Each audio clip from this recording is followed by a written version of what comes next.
Fraud చేసి నన్ను మోసం చేస్తున్నావని మీనింగ్. అవునే, నిన్ను మోసం చేయబోతున్నాను. ఇప్పుడు ఏం చేస్తావు?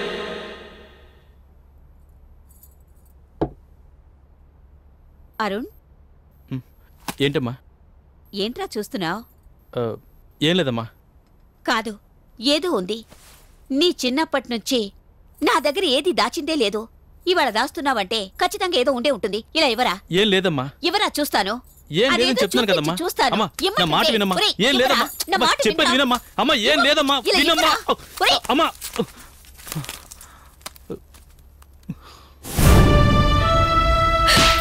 ఎంత ధైర్యంరా నీకు? నీ ఫ్రెండ్ లవ్ చేస్తున్నాడని తెలుసు కూడా ఆ అమ్మాయి ఫోటో చూసి ఆనందిస్తున్నావే, సిగ్గుగా లేదు నీకు?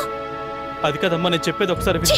నిన్ను నా కొడుకుని చెప్పుకోవడానికి అసహ్యం వేస్తోంది. అది కదమ్మా, నువ్వు అనవసరంగా నన్ను అపార్థం చేసుకుంటున్నావమ్మా. అంటే నా కళ్ళతో చూసిన అబద్ధమా? కాదమ్మా. దాని ఫోటో చూస్తున్నావు కదా, అది అబద్ధమా? కాదమ్మా. కాదంటే ఏమిట్రా అర్థం? చెప్తానమ్మా.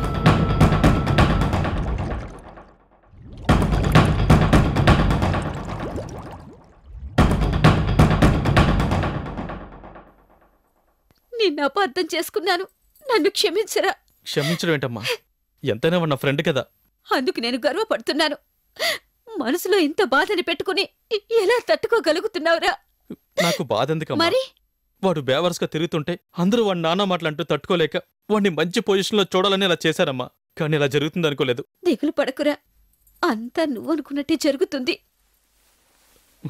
అమ్మా, సూర్య చాలా సెన్సిటివ్ అమ్మా. వాడి గురించి చిన్నప్పటి నుంచి నాకు తెలుసు.